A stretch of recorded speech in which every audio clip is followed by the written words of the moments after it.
Hi అండి. మనకు ఏదైనా వేపుళ్ళు చేసుకుంటాం కదా, బెండకాయ వేపుడు కానీ, దొండకాయ వేపుడు, కాకరకాయ, ఇలా ఫ్రై ఐటమ్స్ చేసుకున్నప్పుడు వాటికి టేస్ట్ ఇంకాస్త పెరగడానికి ఇది ఒక చిన్న టిప్ లాగా ప్లస్ యూస్ కూడా అవుతుంది, మంచిదే హెల్దీకి. సో అందుకోసమని దాంట్లో మనము లాస్ట్లో ఉప్పు కారం అన్నీ వేసాక నువ్వులు పల్లీల పొడి వేస్తే చాలా బాగుంటుంది. సో ఇది ఒకసారి మనం చేసి పెట్టుకున్నాం అనుకోండి, ఒక 15 to 20 days అలా ఉండిపోతుంది.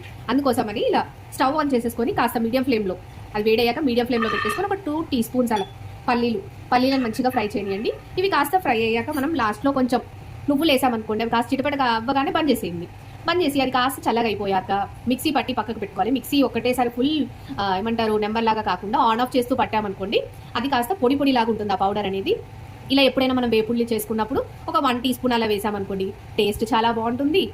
మరీ మొత్తము ఓన్లీ పీసెస్ లాగా, ఇప్పుడు బెండకాయలు అయితే ఓన్లీ బెండకాయలు అన్నట్టు కాకుండా ఈ పౌడర్ ఉండడం వల్ల కాస్త కర్రీ టైప్ లాగా కూడా, అంటే మరీ కర్రీ లాగా గ్రేవీ లాగా కాకుండా అలా ఉండిపోతుంది. సో ఒకసారి పొడి చేసి పక్కకు పెట్టేసుకోండి. అన్ని కర్రీస్లోకి యూజ్ అవుతుందండి, హెల్దీ కూడా, ఎందుకంటే పల్లీలు నువ్వులే కదా.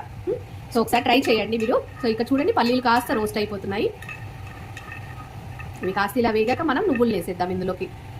చూడండి, పల్లీలు కాస్త వేగాయి. సో ఇప్పుడు నేను ఇందులోకి ఒక 2 teaspoons అలా నువ్వులు కూడా వేస్తున్నాను.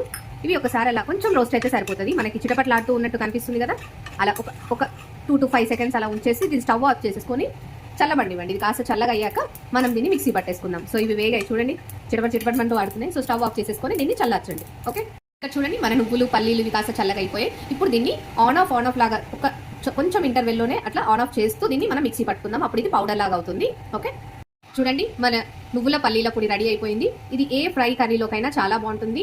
ఓకే, ఇట్లా వేపుళ్ళు చేసుకుంటాం కదా, బెండకాయ వేపుడు, దొండకాయ వేపుడు, కాకరకాయ, గోరుచిక్కుడుకాయ, దేంట్లోకైనా చాలా బాగుంటుంది.